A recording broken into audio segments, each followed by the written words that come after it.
Shalom, my name is Adam Wasser from Cronies, Brooklyn, New York. On the topic of America and the relationship they have with the State of Israel, let me first say, God bless America.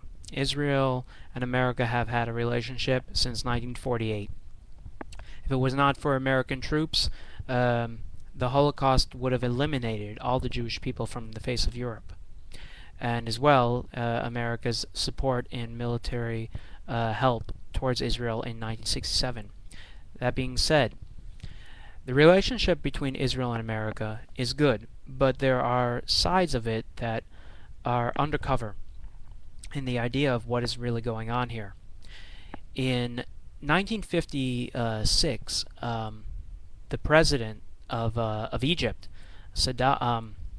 Nasser, decided to take control of the Suez Canal. Now, the Suez Canal at the time was controlled by the British, and he decided to nationalize it and take it over. The British and the French were against this, and they aligned with Israel and invaded Egypt and took over the Suez Canal, and Israel took over the Sinai. The President of the United States at the time was Dwight D. Eisenhower, and he was totally against this. He was, first of all, he was against the State of Israel being created in the first place in 1948, and he was definitely against Israel invading Egypt in 1956. And he told the British they had to leave, and the British and the French did leave. And it took some time before Israel aligned with Eisenhower, but they did leave. And this had frictions, but America being the superpower of the world, Israel had no choice but to deal with it. Eisenhower made a policy that lives to this day. He made a policy that made an alignment of Middle East policy, of working with the Arabs and so forth, that exists to this day. In fact, the policy that America has with the Middle East today is from Dwight D. Eisenhower. Now, Truman, the president that was before Eisenhower, was against the State of Israel.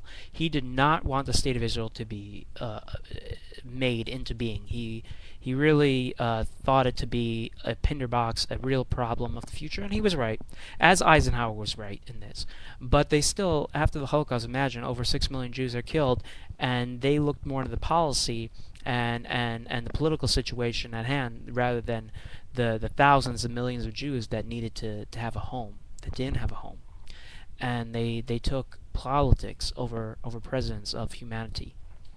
Nonetheless, as time continued, presidents like Nixon were very good. In fact, Nixon was one of the greatest presidents that was a friend of Israel.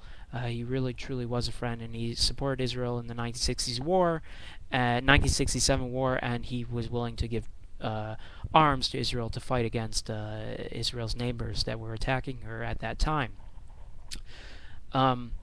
But after September 11th, and we're moving around here quite a bit, but after September 11th, I remember that day.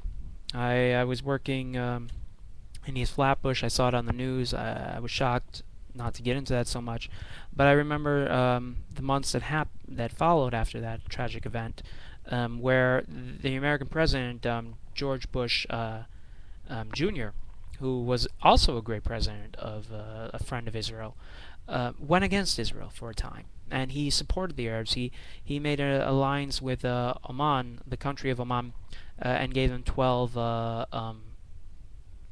jets, military jets, and he decided that the nation of Egypt shall be able to work with the American units of special forces to train them how to fight a modern-day technological war.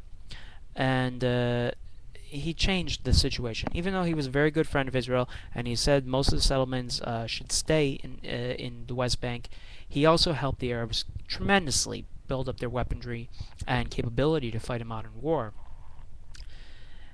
We find that in American policy, Egypt today is the strongest naval force in the Eastern Mediterranean. There was about 10 years ago an Israeli spy that was captured in the port of Alexandria, Egypt, and it was found that Egypt has an idea that if they ever go to war with Israel again, that they will attack Israel directly by via the the city of Tel Aviv, that they will send their war ships directly to Tel Aviv and bomb Tel Aviv. And is one of the reasons why their navy is the most powerfulest in the Middle East today. And this came out. It was hushed up. It was quieted. But at least we know the facts. We know the truth. Where do these ships come from? Where does this capability come from? It comes from America. America supplies Egypt with $2 billion every year in aid. And just recently, Barack Obama, the President of the United States, just said, well, Egypt doesn't have to pay $1 billion of their debt to the United States. This way they're able to spend another $1 billion on their military. All of this, and so much more, has to do with the idea of America trying to have balance with the Arab world and Israel. Trying to allow the Arabs to find a friend in the United States and a protector in the United States, but at the same time an ally of Israel. But what is happening is that America is supplying the Middle East and Arab nations with the military capability of destroying Israel and fighting against Israel in a way that is fair, shall we say. But does it really need to be fair? Because the bottom line is, whenever you really look at history, whatever you think about Israel, if you're against it or whatever you are, the fact is that the Arabs attack Israel, and Israel fights back against those wars. And the Arabs are bringing terror to Israel by killing civilians and fighting for a cause that they believe in. But Israel is not openly invading their countries. Israel is not persecuting them for no reason. So therefore, the Arabs wish to build up their military to fight for their cause, but Israel builds up their military in defense of protecting their lives and their land. There's a big difference in this understanding. There's a big difference in the motivations of both sides. You know, you can say Israel's an occupier, but why is it an occupier? Why is Israel an occupier of the West Bank and Gaza and the Golan Heights? Israel's an occupier for argument's sake because the Arabs attack and they continue to attack. From the West Bank, a missile can be fired almost everywhere across Israel proper. There is nowhere in Israel, even if you take out the West Bank, even if you say Israel will control the West Bank and Gaza and the Golan Heights, there today is nowhere in Israel that is safe from rocket attack. A rocket can be fired from Syria, Jordan, Lebanon, Egypt. Every inch of Israel today is prone to rocket attack. Syria today has 250 missiles faced at Israel. Syria today is dealing with working on biological warfare, and they work with the Iranians in nuclear capability. We have to take this with a grain of salt in the idea that America, with the uprisings that are happening in Syria, America stands back. They take a back seat. Why? Why do they take a back seat? Some say because they're afraid, because Syria has a more modern army and it's a big country. There's 18 million Syrians living in it today. 10% are Christian. There's about 2 million Kurdish people living in Syria today. But nonetheless, they're afraid of Syria. Are they afraid of Syria? Or are they afraid of the Arab world? Because Syria is the strongest, Egypt and Syria are the strongest forces against Israel.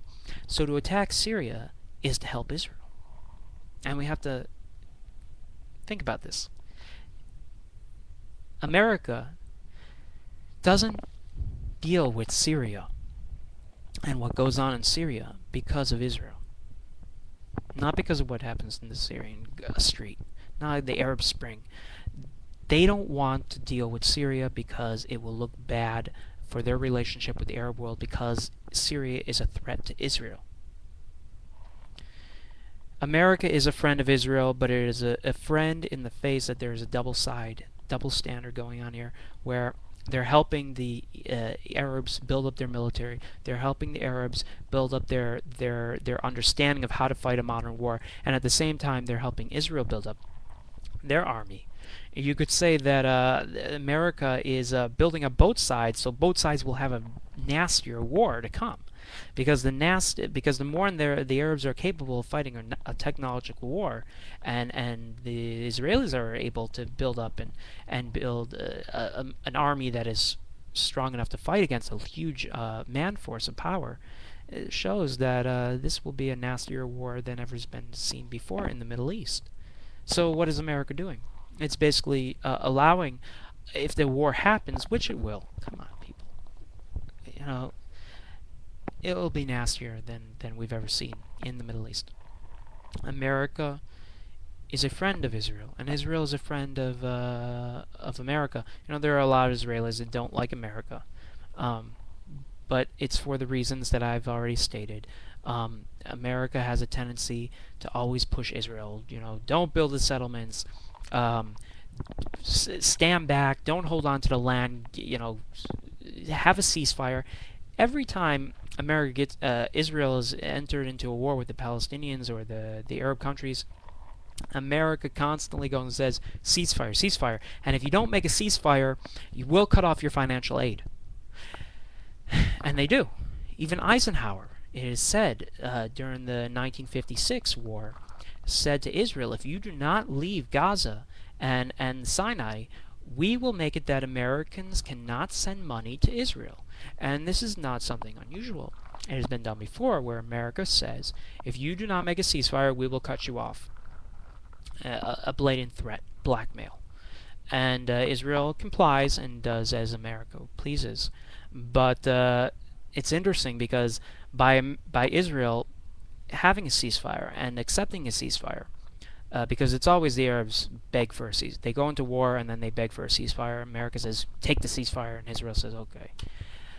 If Israel did not accept those ceasefires, there would be peace today in the Middle East, because if you look at the story of King David of the Bible, he fought his enemies, and he fought them hard, to the point where they were too afraid to fight Israel, or they were destroyed completely. Solomon was considered the greatest king of Israel, and so wise, because he didn't have wars to fight. He only had money to make, and the time to learn Torah.